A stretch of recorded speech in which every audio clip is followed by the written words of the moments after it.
So let's start our today's topic. So today we are going to discuss about nucleolus.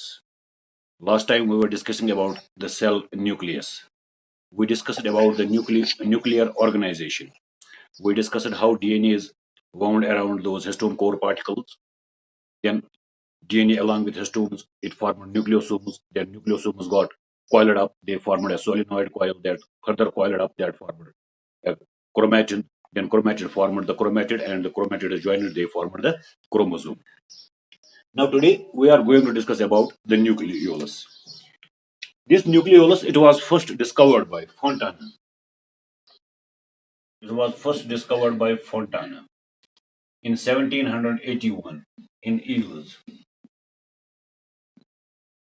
Eel is a type of fish.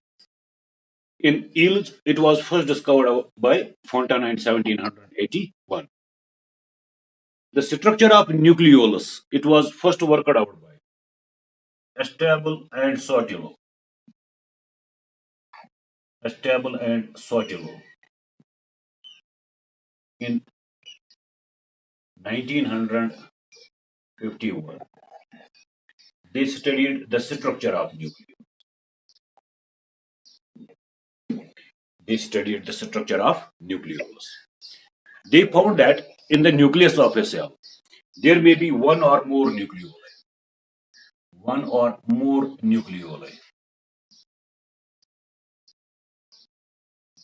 They found that in the nucleus of the cell, there may be one or more nucleoli. But only one is true nucleolus. But only one is true nucleolus.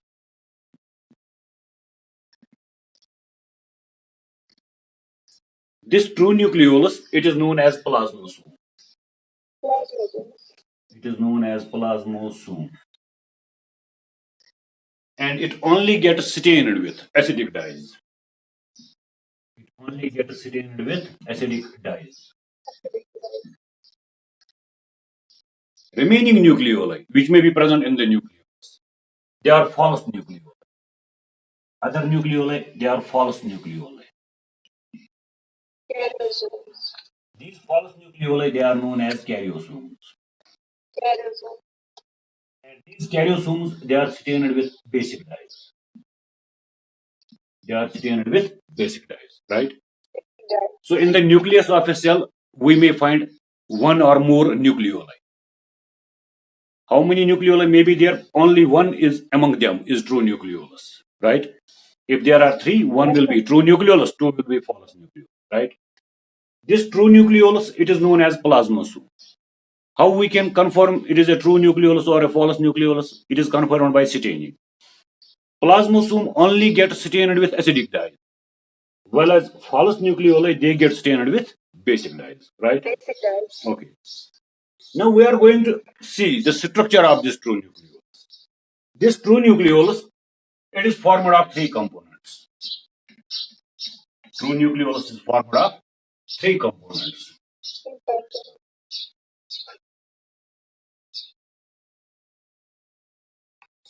It has got a fibrillar component, fibrillar component. What is this fibrillar component of true nucleolus? It is basically newly formed proteins. These are newly formed ribosomal proteins. Ribosomal proteins. So those structures which appear as fibers in the true nucleolus, those structures are known as fibrillar component. So these fibrils are actually newly formed ribosomal proteins. Then we have got another component that is known as DFC, dense fibrillar component. Dense fibrillar components. These are actually newly formed ribosomal RNA. Newly formed ribosomal RNAs. So another constituent of true nucleolus is dense fibrillar component. This dense fibrillar component, these are basically newly formed ribosomal RNA. Then we have got granular component. Granular components. Granular components. These granular components of a true nucleolus, they are actually aggregation of ribosomal proteins,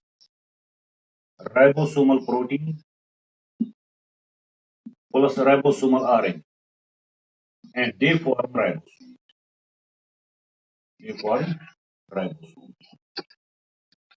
So when we study the structure of nucleolus, we find that it is formed of three components. Its first component is fibrillar component. This fibrillar component, it is actually newly formed ribosomal protein elements, right? These are newly formed polypeptide chains. They appear as fibers. That is why it had been named as fibrillar component. Then we have got dense fibrillar component. This dense fibrillar component, it is basically newly formed ribosomal RNA. Then we have got third component, that is the granular component. This granular component, it is basically aggregation of ribosomal proteins and ribosomal RNA. So when ribosomal proteins join with ribosomal RNA, they form ribosomes. So those granules which we find in a nucleolus, what are those granules? They are basically ribosomes, which are formed of ribosomal proteins and ribosomal RNA. So now you can understand in these nucleoli, in this nucleolus, true nucleolus, ribosomes are being formed. So we say this nucleolus, true nucleolus, it is the site of ribosome formation. It is the site of ribosome formation. So what is the function of this true nucleolus? So this true nucleolus, it is the site of ribosome formation. In this true nucleolus, ribosomes are being formed, right? Then these ribosomes, they are released into cytoplasm through nuclear pores, and where they may get attached to endoplasmic reticulum or they may remain free in the cytoplasm. So the ribosomes, which are the eukaryotic cell organelles, where they are formed in the nucleolus, right? So how this true nucleolus forms the ribosome, where from it gets the information for the formation of ribosome. The information for the formation of these ribosomes is contained in certain chromosomes. The information for the formation of these ribosomes, it is contained in some chromosomes. Which chromosomes contain this information? Those chromosomes are known as nucleolar organizing chromosomes. So there are some chromosomes which have regions known as NOR.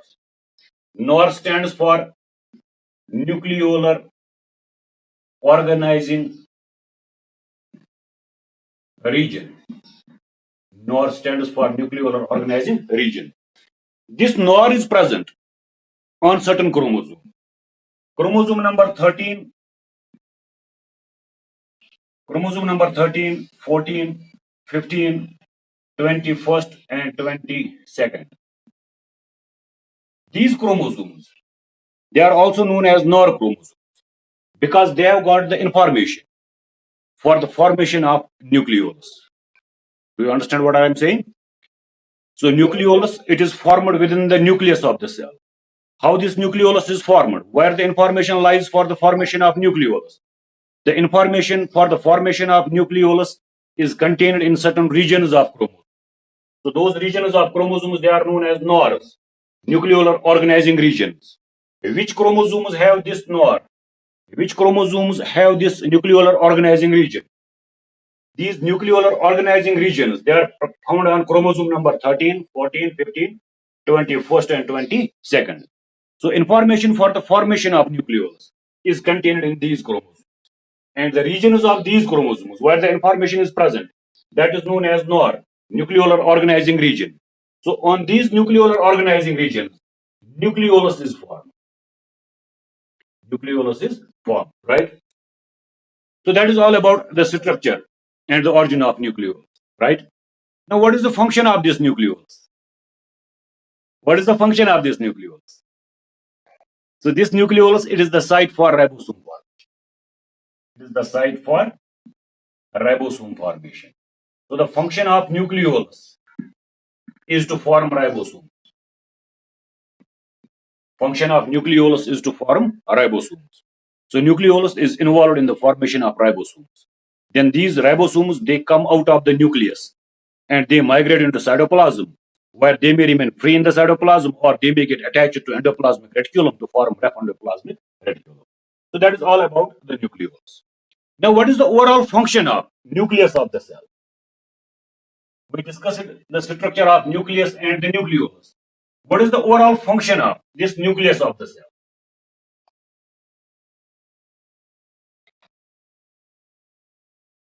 As I told you earlier, this nucleus, it is known as the director of the cell. So all the metabolic activities of the cell, they are controlled by the nucleus. Nucleus. All the metabolic activities of the cell, they are controlled by nucleus. Which metabolic activities does the cell show? Cell shows growth, cell shows development, cell shows reproduction, cell makes cellular molecules. So information for the formation of cellular micromolecules, cellular macromolecules, which we all discussed. These carbohydrates, lipids, nucleosides, nucleotides, nucleic acids, proteins, fats, right? That all information is contained in the nucleus. So nucleus contains the information for all the biomolecules which are present in the cytoplasm of the cell, right? Number second, the information for the growth and development of the cell, that is contained in the nucleus. The information for cell division, whether the cell undergoes mitosis or meiosis, the information is contained within the nucleus. So this cell division process, it is controlled by nucleus of the cell, right? So all the activities of cell, growth, development, synthesis of micromolecules, synthesis of macromolecules, cell division, right? That is under the control of nucleus. That is why we call it as power, this director of the cell. Nucleus also copies the genetic information, genetic material. DNA is contained in the nucleus. Before the cell divides, the nucleus first replicates the DNA. So from a single DNA molecule, another DNA molecule is formed. So DNA is replicated within the nucleus. Then as the cell divides, then this nucleus equally distributes this genetic material among daughter cells, right? So replication of the genetic material, duplication of this genetic information, it is carried out by nucleus, and then nucleus equally distributes it among two daughter cells. So that is the function of the nucleus. So nucleus controls all the metabolic activities of the cell in short, right? So that was all about nucleus. Now after nucleus, we are going to discuss about another cell organ. That is mitochondria. Mitochondria. What are mitochondria commonly known as? They are commonly known as powerhouses of the cell. Houses of the cell. Why we call them as powerhouses of the cell? Mitochondria are commonly known as powerhouses of the cell. Why? Because they produce the energy. Energy in cell is stored in the form of ATP. So these ATPs, they are produced by mitochondria. So all the energy which is required by the cell comes from mitochondria. That is why we call it as powerhouse of the cell. Who discovered this mitochondria? This mitochondria was discovered by Kolliker in 1857 perhaps. And it was named as mitochondria by another scientist, Benda, in 1898. So the discovery of mitochondria, its credit goes to Kolliker, who discovered it in 1857. And then another scientist, Benda, named it as mitochondria. Mito means thread, chondrion means granule. So he observed it in the form of thread-like granule, and he named them as mitochondria. Mito means thread, chondrion means granule. So thread granule, right? So that is about the discovery of the mitochondria. Now tell me, what is the size of mitochondria? The average size of mitochondria, it is 2 to 6 microns. Average size of mitochondria is 2 to 6 microns, right? Then we will have a look at the shape of mitochondria. How these mitochondria look. These mitochondria, they may be spherical in shape. They may be oval in shape. They may be discoidal in shape. Discoidal means disc-like. They may be saucer-shaped. Saucer-shaped. They may be fibrillar. They may be fiber-like, or they may be granular. So their shape varies. Their shape varies from one cell to another cell. Most of the mitochondria, they may be spherical, oval, discoidal, saucer-shaped, fibrillar, granular, or some are boat-shaped. Some are boat-shaped, right? So their shape varies from one cell to another cell. So they may be in spherical, oval, discoidal, saucer, fibrillar, granular, or boat-shaped structures, right? So that is about their size and shape. Now, how many mitochondria are present inside a cell? How many mitochondria are present inside the cytoplasm of the cell? Is this number fixed or does it vary? Number per cell. Number of mitochondria per cell varies. It depends upon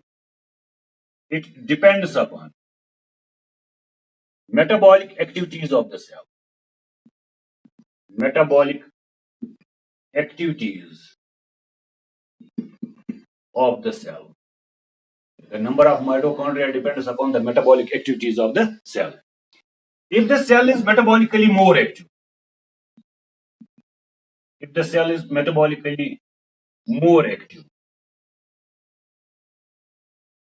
it will have higher number of mitochondria.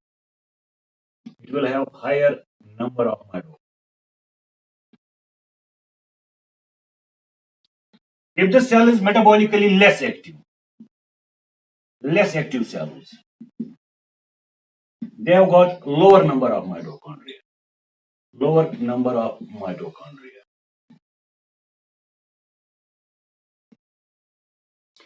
So number of mitochondria per cell depends upon the energy needs of the cell. Those cells which are metabolically more active, they have got a higher energy demand. So in those cells, the number of mitochondria is very high. It may be in thousands, 10,000, 20,000, 50,000 mitochondria per cell, right? Those cells which are metabolically less active, where the energy requirement is less, they have got lower number of mitochondria, right? So the number of mitochondria per cell, it depends upon the metabolic activities of the cell. Those cells which are metabolically more active, they have got higher number of mitochondria, and those cells which are metabolically less active, they have got lower number of mitochondria. For example, in our skeletal muscle cells, we have got higher number of mitochondria. In our smooth muscle cells, we have got lower number of mitochondria. So it depends upon the energy requirement of the cell. Those cells which require more energy, they have got more mitochondria. And those cells which require less energy, they have lesser number of mitochondria. So the number depends upon the metabolic activities of the cell. So that was about the shape, size, and number of mitochondria per cell. Now we will see the structure of mitochondria.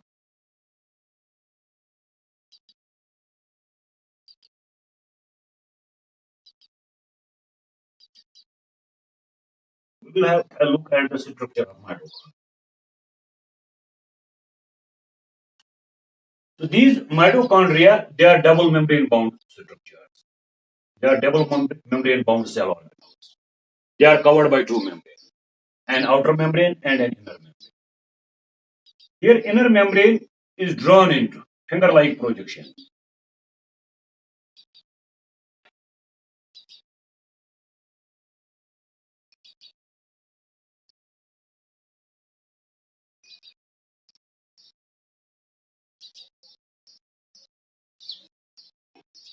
So this is the outer membrane.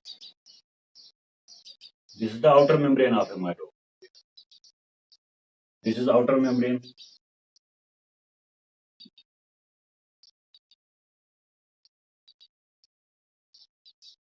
This is the inner membrane of mitochondria. Inner membrane. You can see this inner membrane, it is drawn into finger-like projections. What are these finger-like projections known as? These finger-like projections, they are known as crustae. Singular is crusta, plural is crustae, right? Then in between this outer membrane and inner membrane, there is a chamber. There is a fluid-filled space. This fluid-filled space, which is present in between outer membrane and inner membrane, this is known as outer chamber.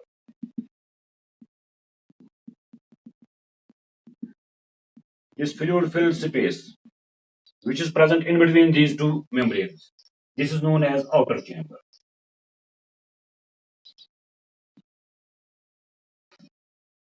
Then inner to inner membrane. Inside this inner membrane, there is another chamber. This chamber, it is known as inner chamber. It is known as inner chamber. So there are two chambers in a mitochondria. One chamber is present, outer chamber is present in between two membranes, and inner chamber is present inside the inner membrane, right? In this inner chamber, there is a fluid-like matrix. There is a fluid-like material present inside the inner chamber. This fluid-like material, it is known as mitochondrial matrix. It is known as mitochondrial matrix. In this mitochondrial matrix, there are enzymes of TCA cycle. TCA cycle. Or you can say there are enzymes of Krebs TCA cycle. This matrix of mitochondria, it is rich in enzymes of Krebs TCA cycle, tricarboxylic acid cycle, right? So those enzymes are present in its matrix, right?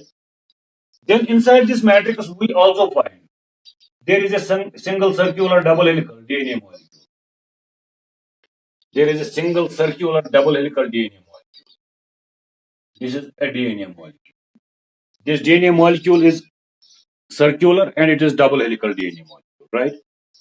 Then in the matrix, we also find there is RNA. Then in the matrix, we also find there are ribosomes. In the matrix of mitochondria, we also find ribosomes. These are the ribosomes of mitochondria. They are known as mitoribosomes. Mitoribosomes. And these mitoribosomes, they are of 70S type. So in the matrix of mitochondria, we find there is DNA, we find there is RNA, we find there are ribosomes. So it has got its own DNA, it has got its own RNA, it has got its own ribosomes. So that means it can synthesize its own proteins. That means it can synthesize its own proteins. So because of having its DNA, RNA, and ribosomes, it can synthesize its own proteins and it can self-replicate. So for that reason, this mitochondria is known as semi-autonomous. Semi-autonomous organelle of the cell. Organelle of the cell. So why we call this mitochondria as semi-autonomous organelle of the cell? Because this mitochondria, it has got its own DNA, it has got its own RNA, it has got its own ribosomes. So in the presence of DNA, RNA, and ribosomes, it can synthesize its own proteins. It can self-replicate. So for that reason, we call it as autonomous, semi-autonomous organelle of the cell. So it has got the autonomy. It can produce own proteins and it can self-replicate. So for that reason, we call it as semi-autonomous organelle of the cell. It is not completely autonomous. If we take out this mitochondria from the cytoplasm of the cell, this mitochondria may not survive itself out of the cell. But within the cell, it can replicate, it can form its own proteins, right? So for that reason, we call it as semi-autonomous because it cannot live outside the cell. So it doesn't have full autonomy, right? However, inside the cytoplasm of cell, it may divide itself, it may form its own proteins. For that reason, we call it as semi-autonomous organelle of the cell. This DNA of mitochondria, it is formed of some 16,569 base pairs.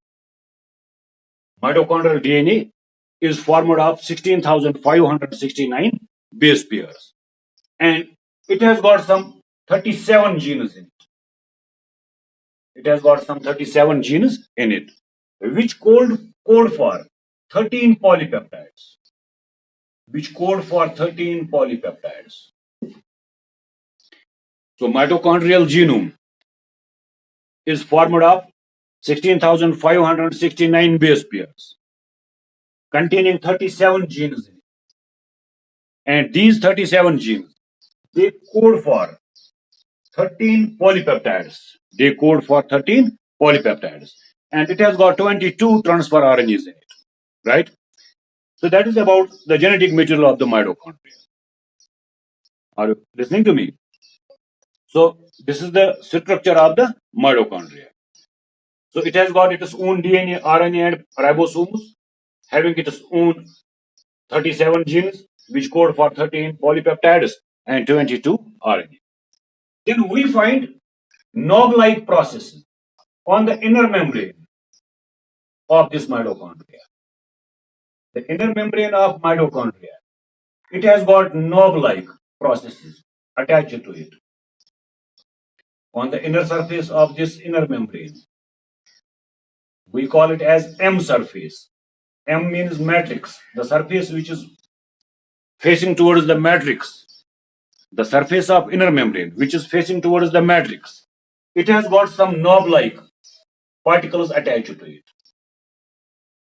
What are these knob-like particles which are attached to M surface of inner membrane? These knob-like particles, they are known as elementary particles. They are known as elementary particles, or they are known as oxysomes, or we also call them as subunits of Fernandez-Moran, right? So we will see this knob-like particle, which is attached to inner membrane of the mitochondria. We will see how of what material it is formed of. What is its structure? Should I rub this diagram?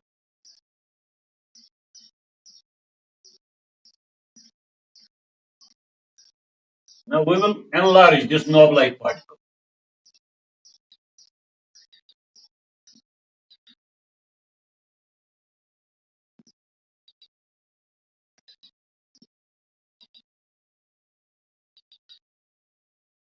This is the outer membrane of mitochondria. This is the inner membrane of mitochondria. What is present between outer membrane and inner membrane? This is outer membrane. This is inner membrane.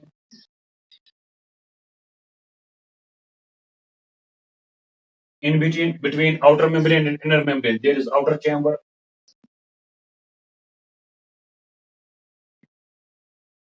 So on the inner membrane, there are certain knob-like processes.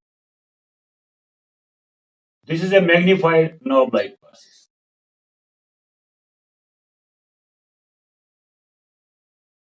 What is this knob-like process known as? It is known as an elementary particle. Elementary particle.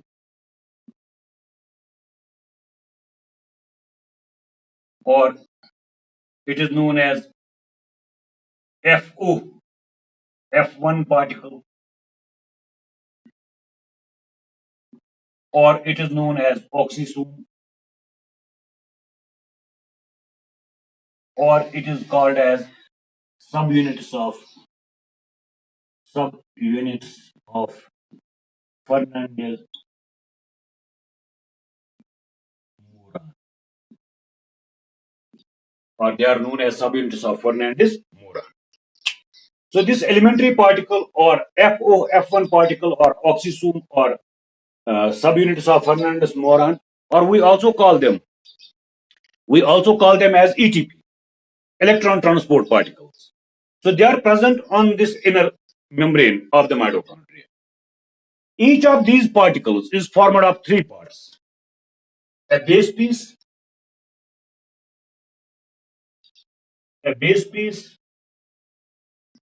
attached to inner membrane. Then attached to this base piece there is a stalk, and attached to stalk there is a head piece. There is a head.